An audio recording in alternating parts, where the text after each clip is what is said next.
Isang magandang umaga po mga kananay. Nandito po kami ngayon sa labas ng aming bahay. Ako po ay nag-ano po ng mga halaman.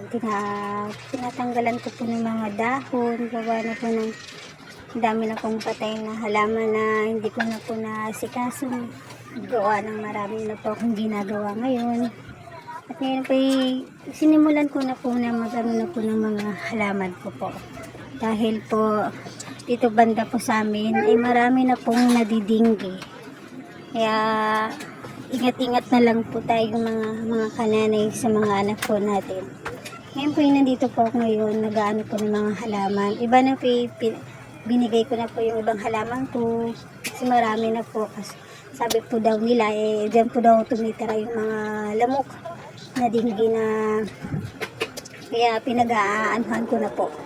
Ibang halaman ko pinatay ko na po, iba na po pinamimigay ko na po na hindi ko na po na gawa po, ang dami ko na pong ginagawa ngayon. So, iba yung tinanggalan ko po ng dahon, pati yung papaya, sa papaya po ng kabilang bahay namin, tinanggalan ko po ng dahon, pinuputol-putol ko na po. Wala pong natakot po, baka magkano po, may anak din po ako, 2, maliit pa din yung isa. Kaya, ako mahilig po talaga ako sa halaman mga kananay. Kaya marami po akong halaman na naitanim po mula noon. Kaya ngayon na may nagsimula naman po kung kumuha ng mga sinampay ko po na habang mainit.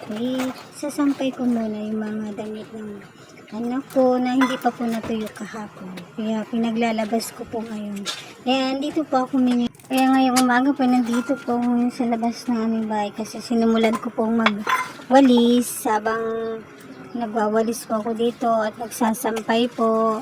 Sinasampay ko muna yung mga damit bago po akong magwawalis. Saka kasi yung bunso ko nandun sa loob kasama po ng lola niya. Kaya inibilisan ko po yung gawain ko po dito sa labas. Baka mapansin niya ako na wala ko doon sa loob. Lalabas na naman yan. Ang hirap po kung may bata ka pong maliit na makulit.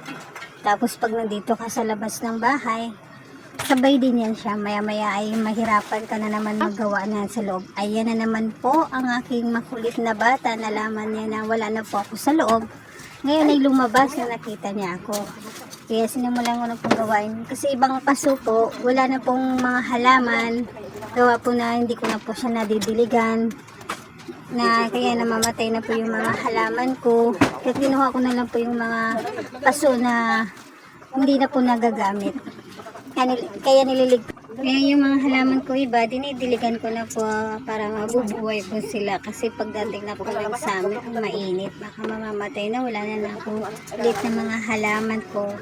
Yung mga pinuputol-putol ko mga ibang dahon, ninawalisan ko na po. Ayan na po yung bata kong makulit. Kaya napansin niya po na nagbibideo po ko. Saan ka po nagwawalis, andun po yan siya sa harapan ko. Minsan po nasa likuran ko, minsan nasa gilid ko, kung saan po ako nagwawalis. Ayan po, pahili-hili po yung bata na yan. Maya-maya po ay takbo kung saan-saan na yan. Makulit po yung bunso ko ngayon. Ayan po, may ginagawa naman siya na hindi ko na naman nakikita. Ayan, nakita na niya yung cellphone ko na bibidyo. Ayan po, nagpapakute po yung bunso ko kung ano na ginagawa sa mukha niya. Ayan na naman sa harapan ko, habang nagwawalis ako, lakad lang naglakad. Ayan po, nagwawalis na lang po ako ulit dahil dami na po mga dahon. 2 araw po akong hindi nakapagwalis sa labas. Gawa na po, mas na po yung pakiramdam ko kahapon. Kaya ngayon po okay na po ako ngayong umaga. Kaya ngayon po nagwawalis na po ako dito. Nililinis ko na po yung bahay namin. Ngayon po tapos na mga kanana. Kasi yung bunso ko po, ayun. Kaya magsimula na po ako maglinis muna. Ligpit lang ako ng konti. Baka bukas na po ako magwawalis ng bahay. Ito lang po kaliit bahay namin.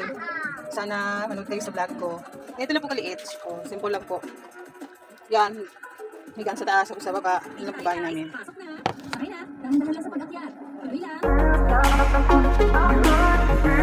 Ikaw na ka? Ikaw na ka?